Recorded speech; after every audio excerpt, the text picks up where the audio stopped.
Le reflux gastro-œsophagien, c'est le passage d'une partie du contenu de l'estomac vers l'œsophage. Cela va produire des douleurs, de la gêne et parfois des complications. Mais pourquoi une partie du contenu de l'estomac passe donc dans l'œsophage? Il nous faut revoir un peu de physiologie. Quand l'œsophage rejoint l'estomac, il existe au niveau de la jonction un anneau musculaire circulaire qui a pour but de fermer l'œsophage et d'empêcher le reflux. On appelle cet anneau le sphincter inférieur de l'œsophage.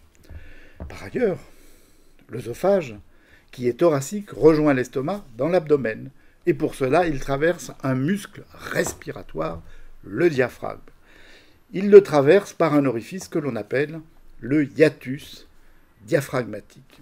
Eh bien, dans certaines circonstances, comme le vieillissement, le sphincter inférieur de l'œsophage, l'anneau musculaire, devient moins efficace et l'orifice diaphragmatique peut aussi se relâcher.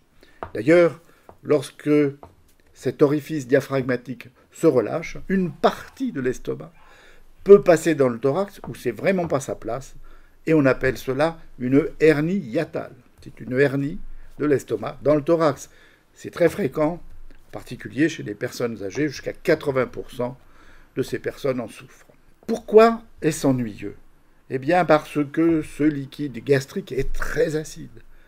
L'estomac, lui, est protégé parce qu'il sécrète une couche épaisse de mucus qui va le protéger contre l'acidité. Mais pas l'œsophage. Lorsque l'acide remonte vers l'œsophage, il va provoquer des brûlures, des érosions ou des trous, des ulcérations.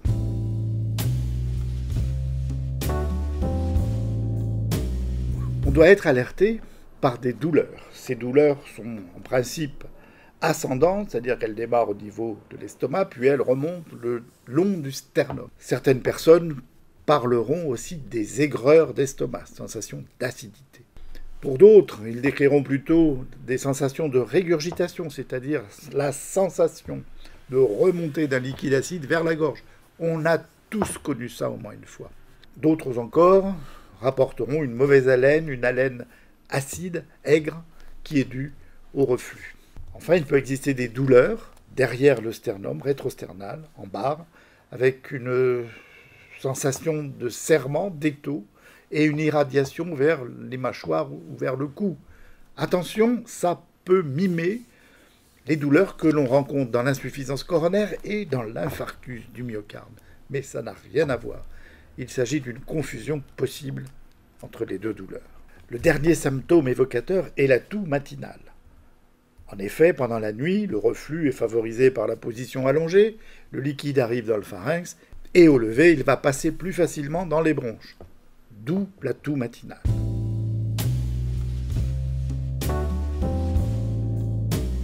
Les examens complémentaires reposent d'abord sur la radiographie du thorax, où l'on va rechercher s'il existe ou pas une hernie hiatale, une partie de l'estomac qui serait dans le thorax. Le deuxième examen est bien sûr la fibroscopie, qui permet d'aller voir directement la jonction entre l'œsophage et l'estomac, et puis aussi l'état de la muqueuse de cet œsophage, savoir si elle est brûlée, savoir s'il existe des ulcères. On réalisera également une prise de sang à la recherche d'anémie parce que ces lésions de l'œsophage peuvent saigner.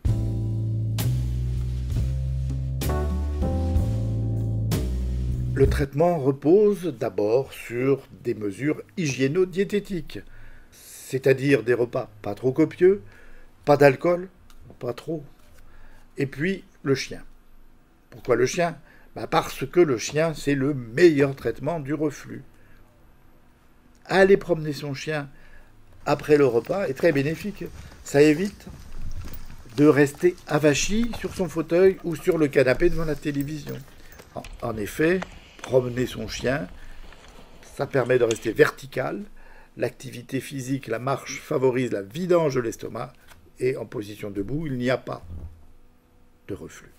Les médicaments sont des médicaments antiacides. Il y a d'abord les vieux antiacides, les pastilles Réni, qui avaient une petite efficacité.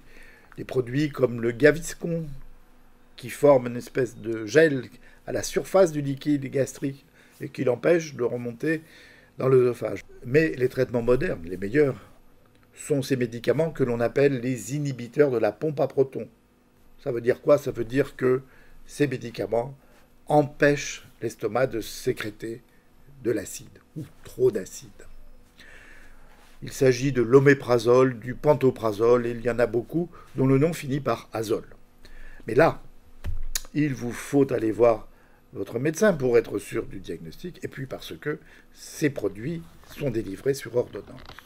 Il existe bien d'autres pathologies de l'œsophage pas fréquentes, sauf une, le cancer. Mais là, c'est une autre histoire.